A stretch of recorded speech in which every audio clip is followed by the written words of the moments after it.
तो पुण्यात्मा, हमने परमात्मा का ज्ञान ही नहीं था, परमात्मा के विषय में हमें जानकारी ही नहीं थी। हम जो भगवान नहीं थे इनको भगवान मानते थे। किनको? ब्रह्मा जी और विष्णु जी और शिव जी को। ये प्रभु नहीं है, ये कंप्लीट गॉड नहीं है, लेकिन हम लोक वेद के आधार से इन्हें परमात्मा मानते रहे, इनकी पूजा करके अपना जीवन नष्ट करते रहे। पुण्यात्मा, वही समस्या फिर आती है कि पवित्र हिंदू समाज की पुण्यात्माएं ब्रह्मा विष्णु महेश को महेश्वर मानते हैं, सर्वेश्वर मानते हैं, सबके मालिक मानते हैं, अजर व अमर मानते हैं, इनके माता पिता नहीं, ये भी मानते हैं। अब यहाँ थोड़ा सा और आपको कंसेप्ट क्लियर करेंगे, क्योंकि सुबह भी करा था, अब भी करना पड़ेगा, क्योंकि ऐसा टॉपिक हो जाता है। और दास का उद्देश्य है कि इस ज्ञान को प्रत्येक के अंतःकरण में प्रवेश कर दूं, चाहे किसी भी तरीके से बने। तो ये कह देना कि ब्रह्मा विष्णु ये भगवान नहीं है और हम इनकी पूजा करते थे, यदि इतना ही कह के छोड़ दिया और कोई पुण्यात्मा इस प्रकरण को कहीं सीडी या कहीं टीवी चैनल पर सुन रहा हो तो वो वहीं पर टीवी बंद कर देगा। लेकिन अब ये प्रमाण दास दिखाएगा तो वो टीवी बंद नहीं करेगा, एक दो को और भी बुला लेगा। आज सत्संग आज सुनने को मिला मुझे, आपको सुबह भी दिखाया था, अब फिर दिखाते हैं कि ये ब्रह्मा और विष्णु को ये ज्योति निरंजन काल ब्रह्म ये कहता है कि तुम अपने आप को भगवान कहते हो, तुम भगवान नहीं हो, तुम ईश नहीं हो, तुम मालिक नहीं हो। ओए होए, ये दास नहीं कह रहा, अपनी पवित्र शिवपुराण कह रही है, जिनको हम भगवान की महिमा युक्त शास्त्र मानते रहे हैं और मान भी रहे हैं। एक बार क्या होता है कि ब्रह्मा और विष्णु जी में इस बात पर झगड़ा हो गया। ब्रह्मा जी कहते हैं कि विष्णु, मैं सारी सृष्टि रचने वाला हूं और तू मेरा पुत्र है और तू मेरा सत्कार कर, मैं तेरे द्वार पर तेरे घर आया हूं। विष्णु जी कहता है कि मैं तेरा बाप हूं और तू मेरी नाभि कमल से उत्पन्न हुआ है, तू मुझे कैसे तू बेटा कहता है। इस बात पर दोनों का झगड़ा हो गया। तो ये काल जो है ब्रह्म, ये शिव रूप धारण करके ये सबके समक्ष नहीं आता, ये गुप्त रहता है और अपने कर्म और जन्म को अलौकिक बताता है। वो इस तरह अलौकिक है इसके जन्म, ये कर्म, कि ये स्वयं सीधे अपने स्वरूप में किसी को दर्शन नहीं देता, इसने प्रतिज्ञा कर रखी है। तो ब्रह्मा और विष्णु का झगड़ा हो रहा था, भगवान शिव ने बीच में सतम ठोक दिया। एक पिलर बहुत लंबा चौड़ा सफेद यानी चमकदार प्रकाश में सतम्ब, जैसे मूड़ी की तरह लंबा हो और बर्फ की तरह उसका आकार पारे का बन जाए, जैसे इस तरह का। तो वो दोनों का युद्ध समाप्त हो गया। फिर वो ऊपर नीचे उसकी खोज करने लगे। फिर इतने में शिव रूप में वो काल ब्रह्म इनका पिता प्रकट हो गया। अब ये ब्रह्म कहता है ब्रह्मा और विष्णु को कि तुम ईश नहीं हो और तुमने अपने आप को ईश मान लिया, स्वामी मान लिया। ये बहुत ही अद्भुत हो गया, तुम्हारा दिमाग सेंटर लाने में मैं अब यहां आया हूं। अब देखिएगा शिवपुराण हिंदी टीका सहित भाग 1।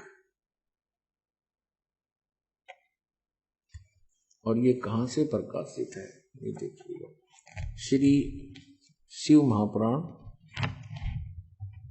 और ये इनके अनुवादक हैं विद्या अवरिधि पंडित ज्वाला प्रसाद जी मिश्र कृत हिंदी टीका सहित, और खेमराज श्री कृष्ण दास प्रकाशन बंबई द्वारा ये मुद्रित है। हम केवल इतना ही दिखाएंगे आपको। ये है शिव पुराण पृष्ठ 17 पे विद्वेश्वर संहिता भाग 1 अध्याय 9। यहां क्या कहा कि नंदीकेश्वर बोले, इस प्रकार भगवान ने उन नम्र हुए ब्रह्मा और विष्णु पर अनुग्रह करके उनके युद्ध में जो परस्पर उनकी सेना मारी गई थी उसको अपनी शक्ति से, सबको अपनी शक्ति से जीवा कर उठाया। और फिर क्या कहता है, उन दोनों की अज्ञानता और वैर को दूर करने के अर्थ दोनों से कहा, मेरे सकल और निष्कल भेद से दो स्वरूप हैं परंतु और ईश्वर नहीं है। इस कारण उनके दो रूप नहीं हो सकते। पहला सतम रूप और दूसरा पीछे मूर्तिमान रूप धारण किया। इसमें ब्रह्म रूप निष्कल है यानी निराकार है और ईश रूप सगुण है। इन लोगों का मैं इस रूप में आ गई है तो मैं सरगुण हूं और वो निष्कल था मेरा। मेरे ये दोनों रूप सिद्ध हैं, दूसरे किसी के नहीं हो सकते। इस कारण तुम दोनों को अथवा दूसरों को ईश्वरत्व की प्राप्ति नहीं हो सकती। तुमने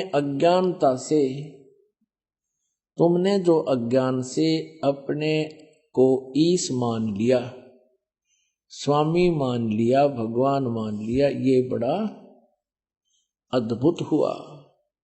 इसके दूर करने को ही मैं रण स्थान में आया।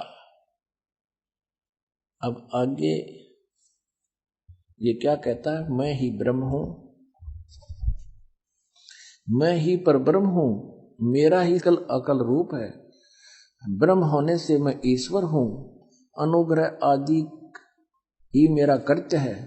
सर्वव्यापी होने से और जगत के वर्धक होने से मैं ब्रह्म हूं। हे ब्रह्म केशव, समत्व और व्यापक होने से मैं आत्मा हूं। मैं इस सब का ईश हूं, यह मेरा है, मेरे अतिरिक्त, मेरे सिवाय किसी दूसरे का नहीं है। प्रथम तो ब्रह्म तत्व ज्ञान के निमित्त निष्कल ब्रह्म का प्रादुर्भाव हुआ। प्रादुर्भाव माने जन्म।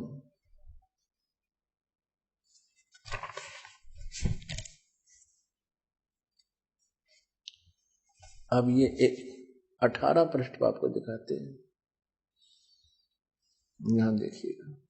हे पुत्रो, ये इनका पिता है काल। हे पुत्रो, यह कृत आपने तप से प्राप्त किया है। कौन कौन सा? जो कि सृष्टि और उत्पत्ति है। सृष्टि ब्रह्मा का और पालन विष्णु जी को। कहती है दोनों कृत पुत्रों मैंने तुम्हें दिया है और मैंने प्रसन्न होकर तुम्हें दिया है। इसी प्रकार दूसरे दो कृत रुद्र और महेश को प्रदान किए। इससे सिद्ध हो गया कि ब्रह्मा और विष्णु, ब्रह्मा विष्णु रुद्र और महेश से अलग है ये पुराण ज्ञानदाता, ये काल है। स्पष्ट कहा कि मैं ब्रह्म हूं। अब परमेश्वर कहा करते थे धर्मदास जी को कि समुद्र पाट लंका गयो, सीता को भरतारे, अगस्त ऋषि ने ये सातों पी लिए, इनमें कौन करतारे। आप जी ने श्री रामचंद्र जी को इसलिए प्रभु मान लिया, इसकी महानता, इसके गुणगान करते हो कि भगवान श्री राम ने समुद्र के ऊपर पुल बना के लंका पहुंच गए। और परमात्मा कहते हैं अगस्त ऋषि की भी आपने लीला सुनी होगी कि अगस्त ऋषि के पास एक सिद्धि थी। एक सिद्धि सब सागर पीवे, एक सिद्धि जो बहुयुग जीवे। तो एक सिद्धि प्राप्त की अगस्त ऋषि ने, पूरे जीवन में डले डोके, और उसमें किसी बात पर एक दिन सातों समुद्रों को एक घूंट में पी लिया, सब खाली हो गए। फिर प्रार्थना करने पर देवता आ गए, ऋषि आ गए, सारे इकट्ठे हो गए और फिर कुरला कर दिया, सातों मर गए। अब परमात्मा कहते हैं तुम तो श्री रामचंद्र जी को इसी आधार से भगवान मान रहे हो कि उसने पुल बना दिया, समुद्र के ऊपर का रास्ता ले लिया, और अगस्त ऋषि ने ये सारे पी लिए, इनमें कौन सा भगवान। काटे बंधन विपत में, कठिन कियो संग्राम, चिन्नो रे नर प्राणिया, ये गरुड़ बड़ो के राम। आपकी कथाएं हैं कि एक बार श्री रामचंद्र जी तथा पूरी सेना लंका में जब युद्ध कर रहे थे तो एक नाग फास एक शस्त्र छोड़ दिया, उसमें सिद्धियों से लड़ाई होती थी। एक वचन से किसी के पास वो नागफास एक मंत्र था, यंत्र था, उसने मंत्र बोल दिया, उससे इतने नाग उत्पन्न हो गए कि सभी सेनाओं को, प्रत्येक सैनिक को, यानी वहां लड़ने वाले विरोधी सेना को, श्री राम वाली सेना को सर्पों ने बस कर दिया। से खड़े से सबको लपेट लिया, उनको ऐसा जकड़ दिया नीचे से लेकर ऊपर तक, हाथ और पैर करती सबको जैसे ईख बांध दिया करें, नो खड़े कर दिए। और श्री रामचंद्र जी भी बांध दिया, लक्ष्मण भी बांध दिया, हनुमान जैसे भी सारे नौकर जकड़ दिए, अंगद के से भी बांध के खड़े कर दिए। तब कहते हैं गरुड़ को याद किया गया। गरुड़ पक्षी आया और उसने उन नागों को काट दिया, खा लिया, यानी उनको काट दिया, मार दिया। तब सारी सेना इंक्लूडिंग श्री रामचंद्र जी वो बंधन रहित हुए। कबीर परमात्मा कहता है, रे बोड़े धर्मदास जी, अब न्यू बता, यू तुम्हारा रामचंद्र जी समर्थ होया या गरुड़ जी समर्थ होया? काटे बंधन विपत में, कठिन कियो संग्राम, चिन्नो रे नर प्राणिया, गरुड़ बड़ो के राम।